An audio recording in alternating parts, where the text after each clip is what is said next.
And it was really intersecting with Kate and Susan around this question about, you know, we spend so much time raising money and to support our nonprofit, and we're still talking about this as a social movement, and how's that going to work? And where does the intersection between our work for long-term change and our work for fundraising right now, where do those intersect, and how do we really grow our ability to support long-term change with raising? So let me start off with a real simple question for you guys. Really, so just talk to me about this, about nonprofits, fundraising. Where did that all begin? How did that begin? And then what is this amazing analysis that helps us to get out of that system? So first, we don't have the answer. This is a process that we get to be in with all of you. And to start that, and I also want to say, Kate and I, really quickly, we are job sharing, as Rebecca referred to, at PFund Foundation, which is an LGBT community foundation for the Upper Midwest. At various points through tonight, we're going to refer to the work that we get to do with PFund, and in particular, the learning that we do through PFund, and in particular, the place where our theory is struggling and sometimes awkward through practice at PFund Foundation. But before I do that, we wanted to start with framing, and to really frame for us where this conversation begins, I'm going to ask each of you to do whatever you need to do to start to be reflective. And so what that means is feel free to close your eyes, feel free to just keep your eyes open, noticing where you are in this space in South Minneapolis with us in the front, and we really want a conversation, and yet here we are in the front, which sort of sets things up in a certain way. And I just want you to take a minute to notice everything you've learned and experienced about money. Meaning what you know from your family and what you learned, both directly and indirectly. And indirectly means through observation, so the things you weren't told but that you saw. What you experienced and understood about you and your family, if you grew up in a family, in relationship to the community around you. When you started to understand or to experience or to recognize that other people had different relationships to money than you did. Maybe you used words like they had more, they had less. Maybe you had a sense that love and money were not tied in their families and they were in yours, or the opposite. Maybe you wondered why there were secrets, or maybe you were grateful that you had direct conversations. With that noticing, which you're probably doing through images and story, also notice if there's any emotion around it. And you don't have to go down deep, but I mean, you know, is money something, was that an anxious thing in your family? Was it something that your family had totally figured out and that you had really direct conversations about? Was there a sense of not having enough? Was there a sense of having a lot? And some caution about where you admitted it and where you talked about that and where you did not. And then as you came into whatever you define as your adulthood, or whatever you define as being the point at which you were responsible for yourself, if that has already happened, then again, notice how the things that you experienced were similar to what you were understood growing up and were different. And notice how whatever comes up for you in relationship to this conversation about fundraising, about finding money for work that you care deeply about finding ways to get the resources needed to do the work so that everybody's bills are paid and the work happens. Again, notice what you attach to that. Is there a sense of hope? Is there a sense of possibility? Is there a sense of concern and worry? Is there a sense of excitement? Is there a sense of dread? This is really what we're talking about today. This is where the work starts. From the moment when settlers first landed in the Americas and began to define profit based upon what was stolen rather than what was given. And then from the moment when the institution of slavery was used by the United States in order to guarantee that profit increased, money has been a confusing struggle in the US.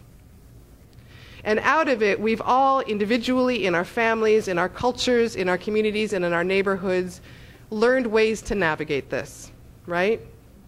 We've learned ways to pay our bills or not pay them, and to have stories around why it's okay. And somewhere along that path, we decided that there's work that we want to do, or there's organizations we're a part of, who are trying to figure out how to get enough resources together in order to make sure the work happens. And that moment that we're sitting in the chair right now, thinking about resource gathering, etc., it rests on all of how we started with. Each individual story in this room that's full of emotion and politics and family tradition and what was told and what wasn't told. And then the context for those of you who are either US born, who came to the US, of entering a conversation about money and resources. So the reason we ground it there to start is to say that when we talk about doing this different, about shifting fundraising from movement building so that it's grounded in building forward and shifting that histories, this is not something that Kate or David or I or anybody else in this room who talked about their work has the answers for. Instead, what we get to share with you is some reflections and some struggle and some learning, with the absolute certainty that before we leave this evening, we will learn from you. And that's not empty words. This really is something we're trying to figure out together. What David asked us to do to kind of frame this is to dive down a little bit and to talk about, okay, so really settling on the US, the conversations about money happened before that. It started long before that. But for the purposes of simplicity, we're going to start with settling in the US. Is that there have been moments and times where money has been organized towards work in different ways. And so we're going to take just a brief moment to dive down and to talk a little bit about the growth of what a lot of people identified as working in the nonprofit system, tied to the growth of private wealth. Little bit down deep, just touch down. And then from there, we're going to talk some. David asked us to sort of think together with you about what some of the conversations are we've been having. And we're going to go back and forth between theory and practice. Because in the same way that in any relationship, we have a sense of who we want to be, who our best self is, and then we fail daily, so too in this work do we have vision that guides us, and with which we are struggling often, and often quite awkward, where we end up making compromises all the time.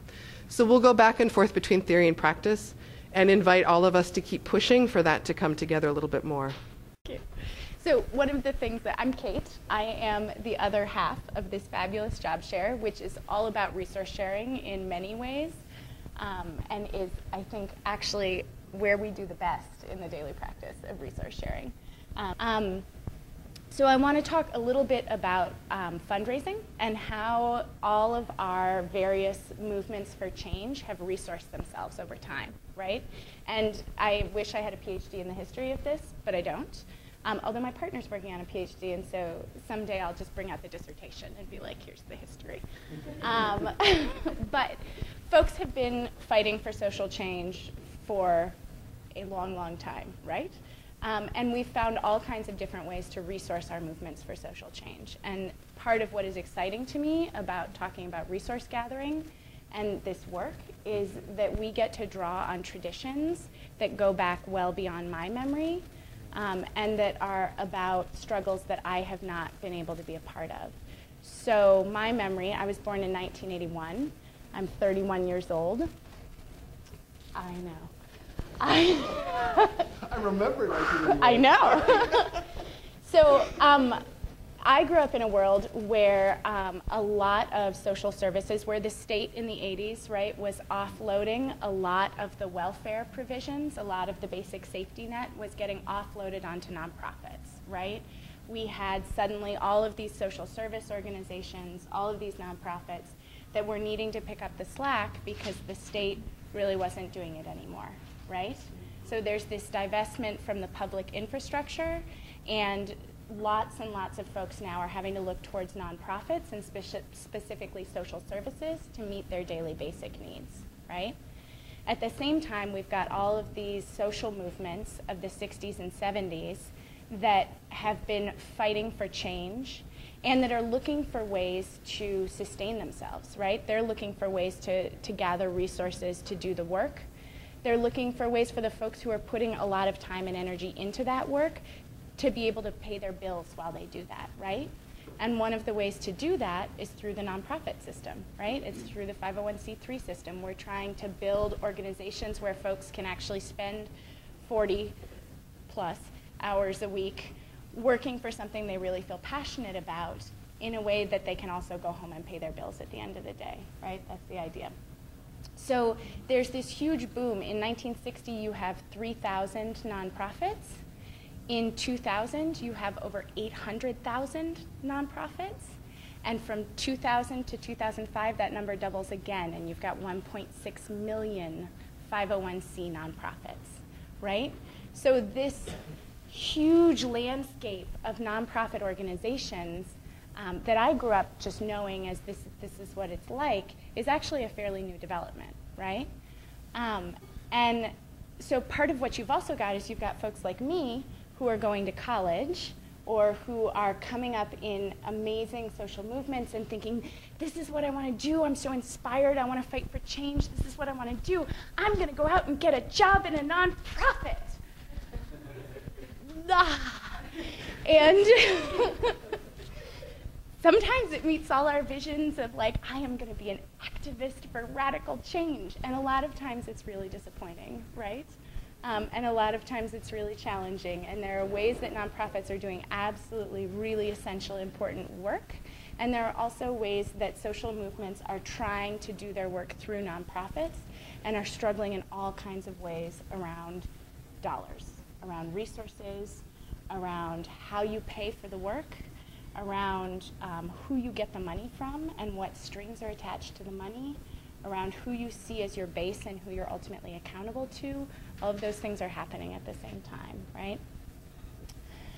So a lot of folks are now saying, so what's going on with this is, which is really where the conversation that the three of us started a couple of years ago comes out of, is this really the best way to resource and sustain our movements? Or is this one tool, one option? But what might be other ways to look at resourcing our movements for change? And so back to the fabulous piece about resource gathering is that we're able to look at what are all kinds of ways that people have figured out how to provide resources for our community, for our survival, and provide resources towards change. Some of them in ways that are wealth-focused, or some of them in ways that with this actually relatively new sort of fundraising industry that we have, where you can be a development professional, and your whole job is about raising money from foundations or from individuals with lots of wealth.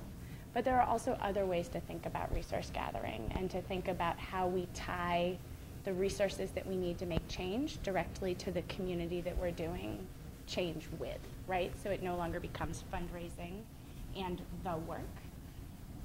You figure out how to connect them, right? How they can be the same thing.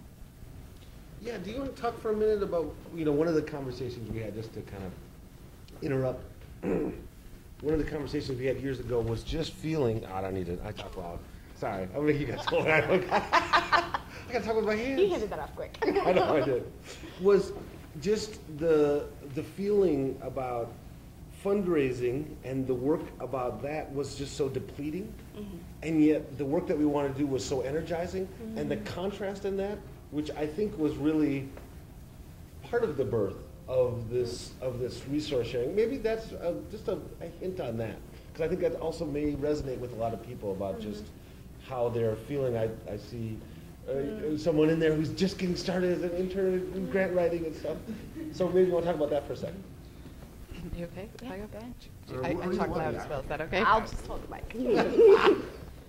So the context is really important.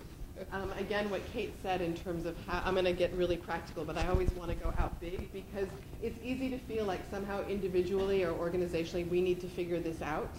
And it's deeply important to recognize that the things that we are struggling with are part of a historical context. And because they're that big, shifting them is that big, right? And so that's why Kate and I often go big and then come back down smaller. So as Kate was saying, explosion of the 501c3 sector. I also want to put out there that the 501c3 as a tax deduction was actually created by Andrew Carnegie in the 1920s when the by a number of people, but Andrew Carnegie was involved in it. at a time when the United States almost had a socialist revolution. Meaning we had a time where the gap between those who had and those who didn't have in terms of wealth was so large and people were so angry about it, is that almost the nature of how wealth is held privately, or the ability for any individual or family to hold more than they need, was being directly challenged. This is when a lot of the socialist revolutions of Europe and elsewhere around the globe were taking place. And so one of the things that happened was the 501c3 status was brought into being federally. Again, I'm simplifying history to the absurd. There were a lot of things that happened. But it was, for lack of better words, a steam release valve. So in other words, there's a way to maintain hold onto what is extra, but to still give out without having to lose what you have. And I also want to say, while I'm saying this, of course people were figuring out how to do that. Folks who held wealth were probably terrified at what was happening in this country. I'm sure it was not a negotiation or a barter or a loving conversation about how we take care of our families. This was an incredibly difficult and problematic time. And so this felt like a really lovely way to be able to do some middle stuff. And in trying to maintain relationships, we often try and do the middle stuff, right? The reason why holding that is there was something else that was happening. What also happened at that time was the creation of a public sector, right? There was this belief in the US that grew strongly starting in the 1920s, is that the whole is only as strong as the sum of its parts, which meant the state was responsible for so many things financially. Any basic need that you can think of right now was held as being public responsibility. So when private nonprofits first started to grow, they were one of the ways that private money could get to community-based organizations that were just saying, our role is to look at those fabulous public institutions that we can depend on and make them change, advocate for change. So there's a structure that's there for the common good. It's faulty, it doesn't work, it's embedded with every ism that exists in this country. But nonetheless, there's a sense of public responsibility. And everybody not in the public, our role was to push against it.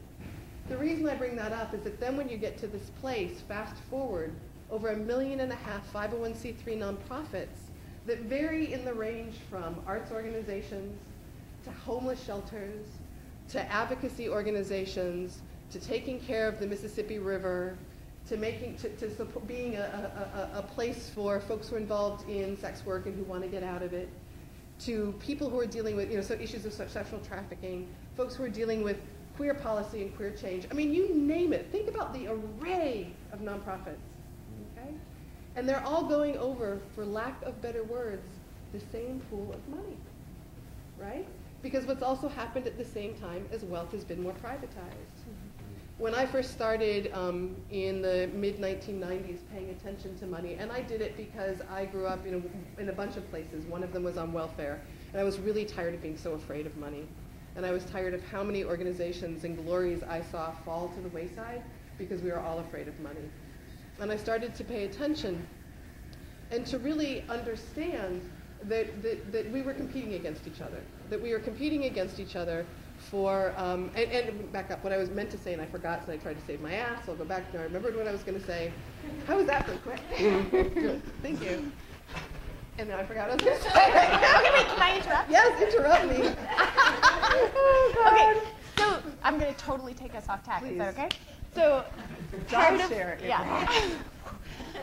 So part of what I would like to ask, actually, based on your, and I'm going to screw with your format, I'm sorry. That's based good. I love it. There's no format. So David's question about sort of what are the contradictions here in terms of thinking about movement building and resourcing, fighting for social change, right? Resourcing movement building.